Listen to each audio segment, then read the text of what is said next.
सध्या राज्यभरामध्ये निवडणुकांच्या रणधुमाळीमध्ये पक्ष आणि उमेदवारांकडून केलेली कामं आणि आश्वासनांचा भडीमार होतोय।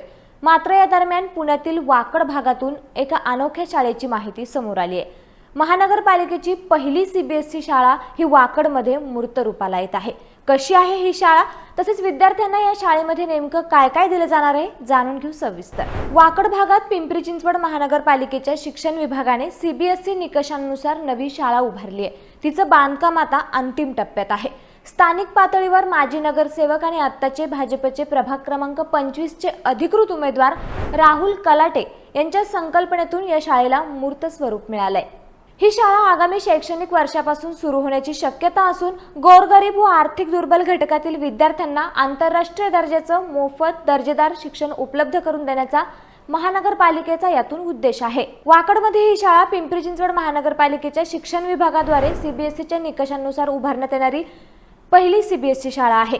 या शाळेचा उद्देश हा आर्थिक अडचणीत असलेल्या कुटुंबातील मुलांना उच्च दर्जाचं शिक्षण उपलब्ध करून देणे हा आहे, जे गेल्या अनेक वर्षांपासून पालक आणि विद्यार्थ्यांची मागणी होती। या शाळेची इमारत 6 मजली असून 80% काम आता पूर्ण झालं आहे। या ठिकाणी प्रथम टप्प्यात सुमारे 2500 विद्यार्थ्यांना शिकवण्याची क्षमता आणि आधुनिक, सुरक्षित व प्रगत सुविधा यावर भर देण्यात आला आहे। शाळेच्या बांधकामासाठी महानगरपालिकेने सुमारे 65 कोटींचा प्रकल्प मंजूर केला होता। हे बजेट भविष्यातील दर्जेदार शिक्षण सुविधा व उत्तम इन्फ्रास्ट्रक्चरसाठी वापरण्यात येणार आहे। यामध्ये स्मार्ट क्लासरूम्स, प्रयोगशाळा, पुस्तकालय, क्रीडा क्षेत्र, सुरक्षित रस्ते, शाळेची व्यवस्थापन व्यवस्था हे सर्व काही अंतर्भूत आहे। दरम्यान वाकड सारख्या वेगाने विकसित होणाऱ्या भागामध्ये सीबीएसई शिक्षणाची मागणी गेल्या काही वर्षात लक्षणीय वाढली होती। त्यातच महानगरपालिकेने स्वतःच्या पायाभूत सुविधांवर सीबीएसई शाळा सुरू करणे हा एक मोठा टप्पा आहे, जे खास करून आर्थिकदृष्ट्या दुर्बल घटकांसाठी मोफत आणि दर्जेदार शिक्षण उपलब्ध करून देईल। हे सामाजिक समता व शिक्षण नियोजनात एक सकारात्मक पाऊल मानलं जातंय। समाजासाठी व विकासासाठी ही शाळा महत्त्वाची आहे, कारण यातून दरवर्षी वाढणाऱ्या शैक्षणिक मागणीतून विद्यार्थ्यांना सीबीएसई पर्याय उपलब्ध होईल।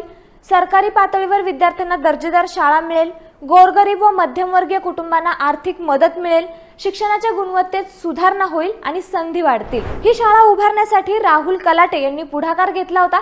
महानगरपालिका प्रशासनाकडे पाठपुरावा करून त्यांनी या शाळेचं काम पूर्ण करून घेतलं। आयटी क्षेत्रातील लोकांसोबतच गोरगरीब कुटुंबातील विद्यार्थ्यांनाही उच्च दर्जाचं परवडणारं दर्जेदार शिक्षण घेता यावं यासाठी ही शाळा उभारण्यात आली आहे। त्यामुळे योग्य प्रतिनिधी निवडले तर समाजासाठी किती सकारात्मक बदल घडवता येतात याचंच ही शाळा एक जिवंत उदाहरण आहे। दरम्यान स्वतः राहुल कलाटे यांना या शाळेबद्दल विचारलं असता ते म्हणाले की येत्या काळात वाकडमध्ये पिंपरी चिंचवड महानगरपालिकेची पहिली सीबीएसई शाळा सुरू होईल। शाळेची ही वास्तू हजारो गोरगरीब, मध्यमवर्गीय आणि आयटी कर्मचाऱ्यांच्या कुटुंबातील मुलांना देखील उज्ज्वल भविष्यासाठी संधी ठरेल। या प्रकल्पातून अत्याधुनिक सुविधा, दर्जेदार इन्फ्रास्ट्रक्चर आणि सीबीएसई निकषांनुसार शिक्षण उपलब्ध करून देण्यात येणार आहे। तर मंडळी, या शाळेसाठी राहुल कलाटे यांनी घेतलेला हा पुढाकार आणि ही शाळा तुम्हाला कशी वाटली आम्हाला कमेंट करून नक्की कळवा आणि असेच नवनवीन माहितीपूर्ण व्हिडिओ पाहण्यासाठी लेट्स अप मराठीला नक्की फॉलो करा। धन्यवाद।